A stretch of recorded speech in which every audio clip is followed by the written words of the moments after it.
Hello, boys. So today you've asked me about my childhood home. I was born, of course, on June 3rd, 1966 in Mason City, Iowa. Northern Iowa, just like the very center of northern Iowa. Not too far from the Minnesota border. So the first house I lived in was on Park Ridge Drive in Mason City. I was just a baby. They brought me home there, and then at the time, my folks were building a new house at 326 Willowbrook Drive, which is what I remember as my first childhood home. I was 9 months or something when they got the house built, so I don't remember any of the Park Ridge place, but this is the house. It's a beautiful place. That's light blue with white trim. I don't think it was altogether really large. It was, let's see, master bedroom and suite for my parents with each of 2 other bedrooms for me and Uncle Alex. That's all the bedrooms, and 1 bathroom, a little half bath off the garage, and my parents, of course, had the full ensuite bathroom. I remember that as like an idyllic time in my life. After, you know about the order, of course, and we left that house to join the order. I was there until I was 7. It's just strange. I don't know if you feel this way about the 6th Street house. You, of course, were much older when we left there, but to me, like, the time was just, it was perfect. I don't even remember, I guess when I say perfect, I don't mean that it was the best. I love my life. I love where my life has taken me, but it was idyllic. My mother stayed home. Dad went out to work. I always had someone to take care of me. We had friends all over the neighborhood. This right here is my best friend, George Papajohn, and then the little yellow dress is his sister Caroline, which I think I might have ended up marrying her as we got older. That just is kind of how it worked there, but that's George Papajohn right there. Son of Aristotle Papajohn, the guy who lived across the street. He went by Tell. Aristotle, they called him Tell. He had a brother named Socrates that they called Soc. So Tell Papajohn was the father. I don't remember his wife's name. She was this tall, beautiful Greek woman. They were all Greek, the Papajohns, of course.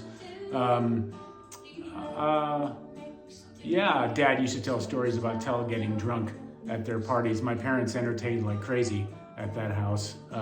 Christmas carolers would come along on Christmas Eve, and they'd always end at our house, and everybody would come in for drinks and partying until very, very late. You gotta remember, they were in their 30s, mid to late 30s at that time. So of course they were partying. Alex and I would, in our little pajamas, would weave through all the tall legs and everything. Hang on one second, I gotta turn this music down a little bit.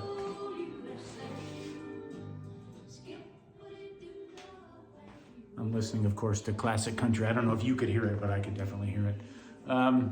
Yeah, so that was George Papajohn. Beautiful house. It was a place I felt safe. It was a place I felt cared for, which was all to disappear until I became a grown man and made my own life. You know, it was just a wonderful place. This is me in this picture, eating my little animal crackers and my little orange cup of milk. I just noticed those are orange. Orange is my favorite color. I wonder if that's where that came from. But I can remember sitting in this bay window in this furniture and just feeling wonderful, looking out the windows and all of that. We had a dog.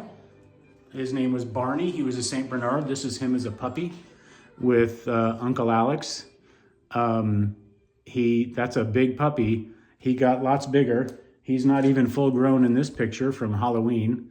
That's Grandpa. And Barney carried that thing around with nothing in it until the strap got chewed through that Halloween. That was 1971.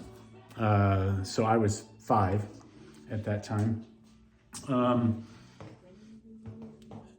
There was a tree outside my window I used to sit in. It was a single level house, but a tree outside my window I used to sit in and with the sun shining down, green grass all around. The tree was just beautiful. I think it was an olive tree. And just felt really, really good.